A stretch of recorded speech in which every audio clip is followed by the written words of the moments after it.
Hello Philippines! Breaking news, grabe na talaga. Ubusan na sa Senado, kakapasok lang tinuldo ka na, sumabog na sa galit.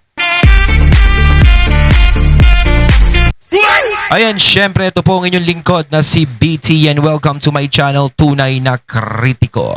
At meron po tayong pag-uusapan ngayon. Ito po ay nagmula kay Pinas News Portal. Ayan, syempre, suportahan din natin yan si Pinas News Portal, mga katunay, no?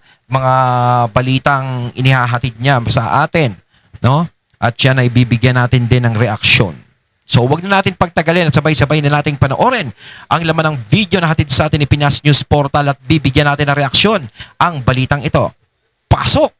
Nakita ko sa inyo, yung kay Escudero, ano ba nangyari? Ayun, syempre, bago natin simulan ng video ito, nais ko nga pala magbigay ng credits dito sa boses at video na matutunghayan natin ngayon at bibigyan ng reaksyon. Walang iba kundi si Banat Bay. Syempre, huwag niyong kalimutang suportahan ang channel ni Banat Bay. Mga katunay, pakibisita po yan at huwag niyong kalimutang mag-subscribe at mag-follow para maging updated po kayo sa mga vlogs, reactions at sa mga balita na hinahatid sa atin ni Sir Banat Bay. At syempre, huwag niyong kalimutang suportahan ng Banateros, mga katunay. Yan po yung mga idol natin at kasama dyan si Sir Banat Bay. Ipagpatuloy natin.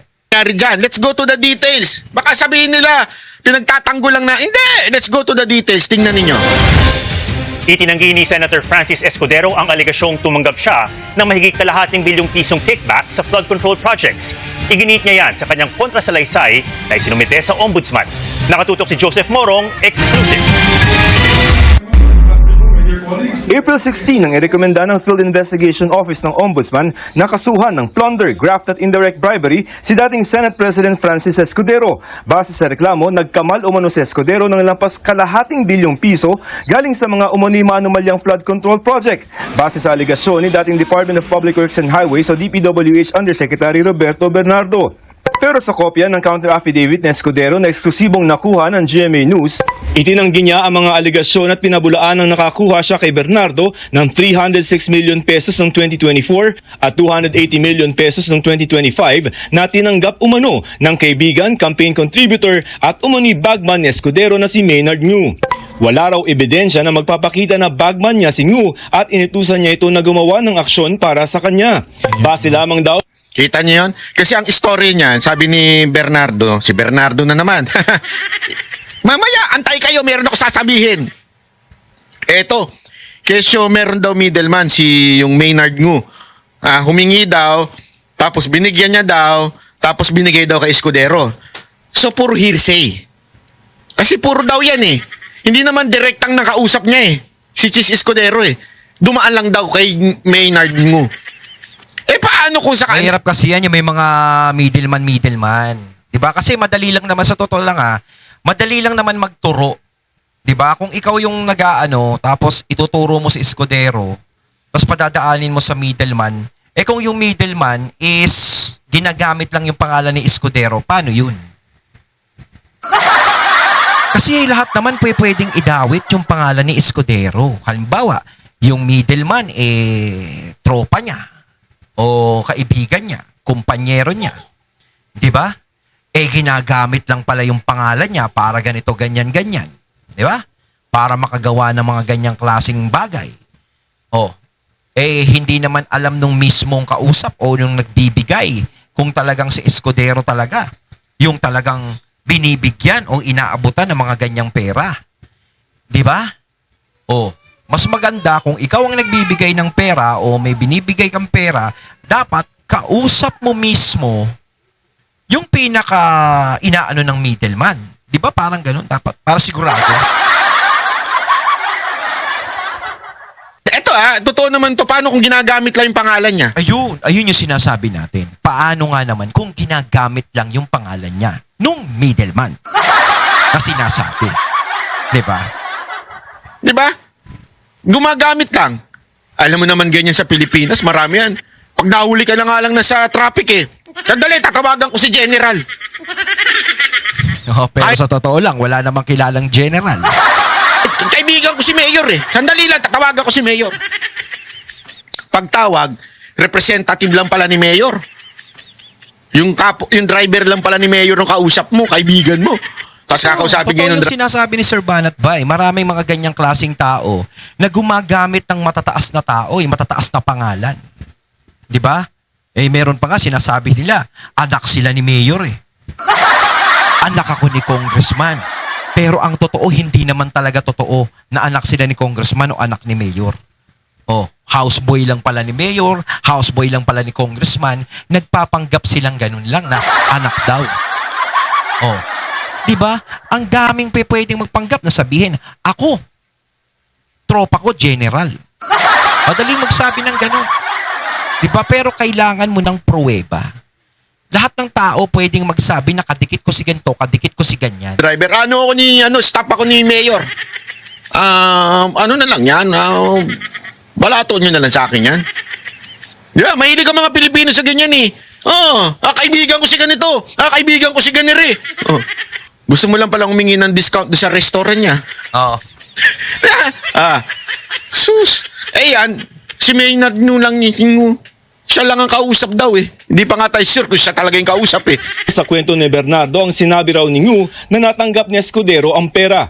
Pero giit ni Escudero, wala naman daw na ipakitang pruweba si Bernardo na tinanggap Hearsay. niya ang umano'y kickback. Paiba-iba Grabe, rin no? daw at nagbabago umano ang sinasabi ni Bernardo. Yan, isa Sa pa. totoo lang kasi, sa ganyang kalaking pera, milyon, bilyon, dapat mismong yung taong kausap mo, yung pag-aabutan mo ng pera, ang dapat makita mo. 'Di ba? Dapat kayo ang magkikita. Hindi yung padadaanin mo pa sa kung sino-sinong Poncio Pilato, sino mang Herodes ang middleman pa. 'Di ba? Ano yan, hitman para mga ganon, 'di ba? Mga ganon, 'di ba? Kalimitan kapag mayroong ipapaano, 'di ba, dumadaan sa mga middleman. Yun dumadaan. Pero yung mga ganyang klase, hindi na kailangan padaanin sa mga middleman 'yan. Lalo na at malaking halaga yung involved diyan. 'Di ba? So syempre, kailangan magpakita ka ng ebidensya na mismong si Cheese ang tumatanggap. 'Di ba? Kaso wala din atang maipakita, no? Na si Cheese ang tumatanggap. Kumbaga ang pinaka-ebidensya lang nila is yung hearsay na inabot ko na kay Cheese yung ganitong klaseng halaga. Inabot ko na kay ganto, ganyan. Madali lang naman magsalita 'yon, pero dun sa inabutan mo, no? Kulas, dun sa inabutan ang nag-abot. O dun lang pala mapupunta 'yon, hindi kay Cheese. 'Di ba? Pa yan, ilang beses nagpalit ng affidavit di ba sinabi ko na yan dati? Nakita naman natin sa Senate eh. Inaabot lang sa kanya yung statement niya. Nagpalit daw ng ilang beses yan. Di umano allegedly ng tawag dito ng affidavit niya. Bakit kung ikaw nagsasabi kang totoo, hindi ka magdadagdag bawas? Ano, nautusan ka, dagdag mo si ganito para, alam mo naman, kalaban na yan ngayon eh. Dagdag mo si ganito. Di ba? Hindi pa pwedeng gayon. Kailangan kung meron kang alam at nagsabi ka, una pa lang sinabi mo na. Hindi niya sinabi nung una eh. Huli ka. Sabi nga, huli pero di kulong. At saka sa totoo lang, ang tagal na ng mga akusasyon na ganyan eh. 'Di ba? Pero bakit nung hindi pa umiinit ang majority tsaka minority, bakit noon hindi na ginaganyan sila Cheese? Hindi sila gustong imbestigahan na ganyan, hindi sila gustong kasuhan na ganyan. 'Di ba? Although may mga lumalabas na sa kanilang issue na ganyan. Bakit ngayong nandiyadyaan ang majority is nagiging solid na nakikita natin na lumalakas is biglang nagkakaganyan na kinakasuhan, parang hinahabol sila. 'Di ba? Tapos sasabihin ni BBM. Walang ganoon, hindi totoo 'yon na napapag-initan ng majority. Isa totoo lang kasi kung talagang may kasalanan sila o dapat silang imbestigahan, 'di ba dapat dati pa? Hindi yung ngayon kung kailan 'di ba? Syempre, mabubuo sa isip ng tao na parang gusto talagang buwagin ng majority. Kasi kita mo kung kailan nagiging solid ang majority, saka sila ginaganyan. 'Di ba? So ganun ang mabubuo sa isip ng tao. Hindi yung sinasabi ng PBBM na hindi totoo yan na majority lang ang pinag-iinitan, ganto, ganyan. 'Di ba? Yan, sa bayan natin. Bernardo sa 4 na affidavits ito laban sa kanya. Tulad na lamang ng wala raw nabanggit si Bernardo na 306 million pesos na delivery sa unang 3 affidavit na isinumite nito sa Senate Blue Ribbon Committee. Lumabas na lamang daw ito nung may investigasyong ginagawa na ang ombudsman. Hiniling ni Escudero sa ombudsman huwag bigyan ng immunity o gawing state witness si Bernardo at iba Nako. pang testigo laban sa kanya. Dahil Ayun kung na. may master plunderer tulad ng sinasabi ng reklamo, hindi raw siya ito kundi si Bernardo. Si Yun. Bernardo raw ang most guilty sa mga Ayan ha, eto ha, tingnan nyo to. Di ba? Nag-apply si Bernardo state witness. Yeah. Tapos, No, para makaligtas siya. kasi pag pwede ka mag-apply ng state witness kung hindi ikaw ang most guilty. Sino una niyang tinuro? Si Revilla. Si Bong. Di ba? Si Revilla unang tinuro niya para hindi siya most guilty. Ngayon naman si Escudero din. Tinuro niya para hindi rin siya most guilty. Para makapasok siya Para at sa star mabsuelto witness. sa state witness. Pero ito, tingnan ninyo ha. Tingnan niyo yung logic. Yung binibintang niyang nakaw, 500 million lang. Pero magkano ang nakuha? At inamin mismo ni Bernardo. individual na dawit sa flood control project. Sabi pa ni Escudero kung siya raw ang master plunderer, bakit kalahating bilyong piso ang sinasabing natanggap niya kumpara sa inamin mismo ni Bernardo na tumanggap siya ng lampas 1 bilyong piso. Hinihingan pa namin ng Under oath yun ha. Oo nga, no? Hindi totoo, ah. Kung siya yung tama nga naman, no? Kung siya yung si Escudero yung master planner, siya yung nagplano, siya yung talagang head niyan, na nakaisip niyan, ganto, ganyan, ganyan. Dapat, ikaw ang malaki ang parte. Bakit kalahating bilyon lang ang ibibigay sa'yo? At bakit sila yung magbibigay sa'yo? Di ba dapat ikaw ang magbibigay sa kanila ng parte nila? Di ba? Halimbawa, leader, may nang hold up ng bangko, halimbawa. May leader nun, may utak nun.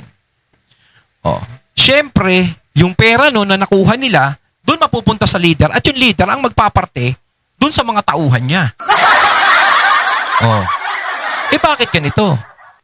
Kung si Chis Escudero ang leader o siya ang pinakapinuno o puno niyan at utak niyan, sa 1 bilyon mahigit na nakuha ni Bernardo, bakit siya ang magbibigay ng kalahating bilyon kay Chis Escudero?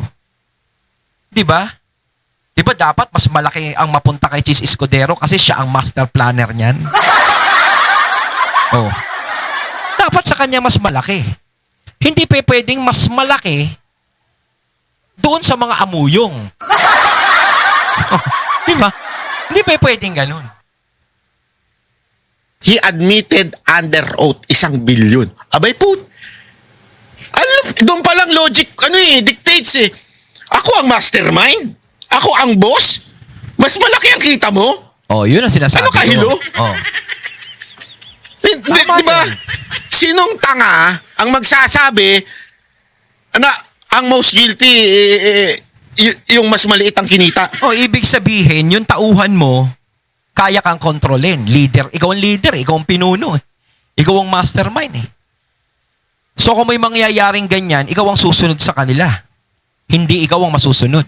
Kumbaga, paplanuhin mo yung mga bagay na ganyan para kumita kayo ng pera. Ikaw ang maglilid. Tapos, yung mga tao mo lang ang magbibigay sa'yo ng parte mo.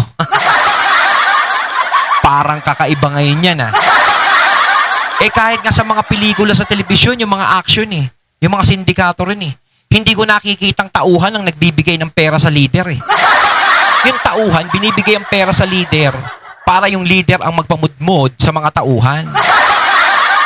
Diba? Baka sabihin na iba, wala naman sa batas yun na kung sino yung mas malaking kinita. Oo, pero sobrang logic na yun Kung Oo. ikaw yung talagang most guilty, ikaw yung boss, mas malaki pa kinita. Tama. Kalahati ng kinita nung tauhan mo, sa'yo napunta kalahati lang. Sa kanya. Kumbaga, sentido common lang ang gagamitin mo 'Di ba? Kahit sa investigasyon, mag-iisip ka 'Di ba? Bakit mas malaki pa yung nakuha ni Bernardo kaysa kay Chis? Kung siya yung pinaka-leader niyan. Siya yung nagplano niyan. Yun ang magandang tanong kay Ano sasabihin ni Bernardo? Hindi kasi mabait kasi siya. Kumbaga, binigyan niya ako ng pamasko. Niya 1 bilyon, sa'yo 500 lang. Ano to? Gaguhan? Eto, again hindi ako nagsabi niyan. sabi nung affidavit na nakita nitong GMA, mismong under oath, inamin ni Bernardo 1 billion. Kaya nga, imposible yung kay Revilla. Oo. Imposible rin yung kay Chis Escudero na sila ang most guilty. Pero alam mo naman, sa bayan natin, sa bayan ng Bendalo, anything is possible. Saka sa panahon ngayon, wala tayong magagawa kasi syempre hawak nila ang beat. Ika nga ni Senator Cayetano, hawak nila ang beat. Lahat kaya nilang gawin. Lahat kaya nilang manipulahin. Ganyan katindi sa Pilipinas, anything is Panig ang kampo possible. ni Bernardo at ang Ombudsman. Pag-aaralan pa ng Ombudsman ang kontrasalaysay nito ni Senador Escudero para malaman kung may sapat na basehan para sampahan siya ng kaso sa Sandigan Bayan. Eto, gusto nyo ng isang surprising decision. Ha? Eto matindi. Nakuha nila yung gusto nila.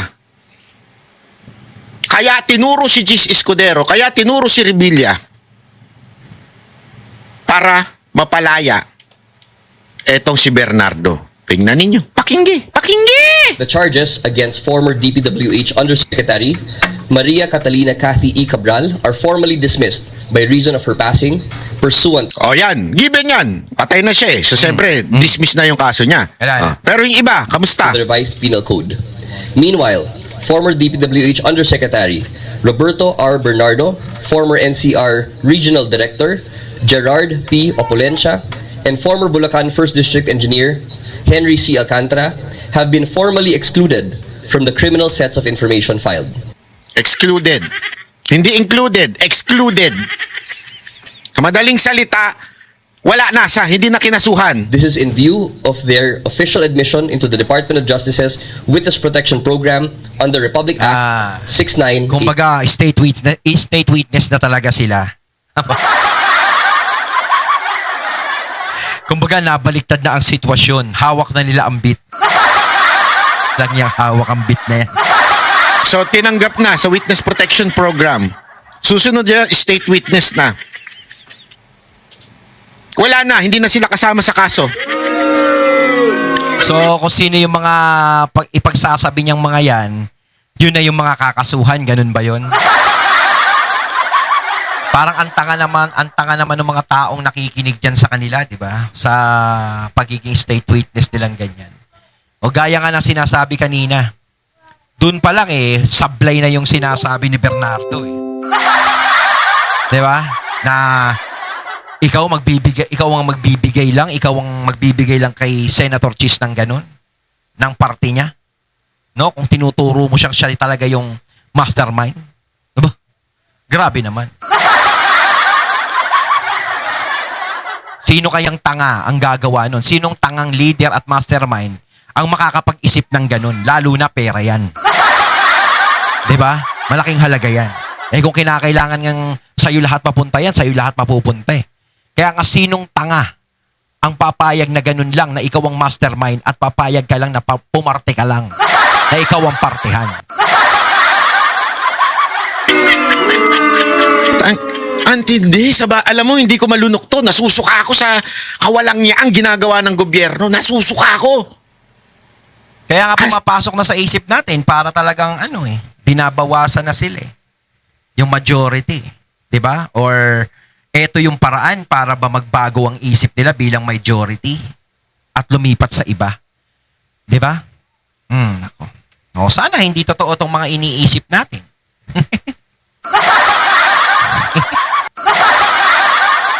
Sarap magmura ng mga 10 beses. Kasi grabe naman po ito. Babuyan na ito. Yung taong nag-admit di umano na under oath, sabi nga ni Chis Escudero, under oath nag-admit ng 1 billion, siya pa yung absuelto. Hawak nila ang beat. Hawak nila ang beat. Wala tayong magagawa. Yung issue na yan, no? Lalo sa mga flood control project, napakalabo talaga yan. Maraming madadawit dyan ng mga inosenteng tao sa totoo lang ngayon. Maraming madadawit dyan. kung gusto natin magkaroon talaga ng kasagutan yan, hindi pa ngayon talaga yan. Siguro kung magbabago ng administrasyon sa 2028, no, may mananalo kung magkakaroon ng eleksyon. Kasi nga, di ba, nachichismis yung Noel. Pero wag naman ganun. Di ba? Kung mababago ang administrasyon at hindi papabor sa administrasyon, yung mga kung transparent ang uupo, is mabubuksan yan. Di ba? Doon natin malalaman yung katotohanan. Tapos pinklawang ka, kakampi ka ngayon sa mga Marcos, sasabihin mo walang problema. Sasabihin mo Wala si kahit sino kakampi doon, syempre hawak nila ngayon ang beat. Okay, kita mo naman, ang daming dilawan ngayon na dati galit na galit sa mga Marcos, pero kita mo naman ngayon, friendly friends na sila, friendly fire na. Pero meron pa rin mga galing dilawan ang talagang hindi nagbababa ng dignidad at prinsipyo. 'Di ba? Talagang nananatili pa rin sila doon sa kung anong pinaniniwalaan nila. Pero makikita din natin yung ibang dilaw, kita nyo anong ginagawa. Kain tae, kain suka. Duterte ang may problema. Siya ang kurap. Pasensya na, mukhang Kaya nga matatap. magtataka ka eh. Ang nagpahirap nun sa mga dilawan, sinasabi nila Marcos daw eh. Pero galit na galit sila sa mga Duterte. Ano naman pakialam ng mga Duterte nung panahon ni Marcos doon na hindi naman sila nagdeklara ng martial law. Hindi naman sila yung nagpahirap sa mga nun. 'Di ba? Bakit galit na galit sila ngayon sa mga Duterte? Kita yung mga dilawan, 'di ba, nakikiisa? Galit na galit sa mga Duterte. Sa maaga. Mukhang hindi na tayo magtatagal kasi ayoko nang habaan tong video kasi baka mapamura pa ako ng bonggang-bongga. Bawal yan. Hiniwasan ko na yan eh. One, I want to emphasize that this is very clear. Our case is built on solid, immovable evidence. These state witnesses have provided comprehensive, cross-corroborated sworn statements that map out the execution of this scheme from its inception down to the logistics of the illicit payouts.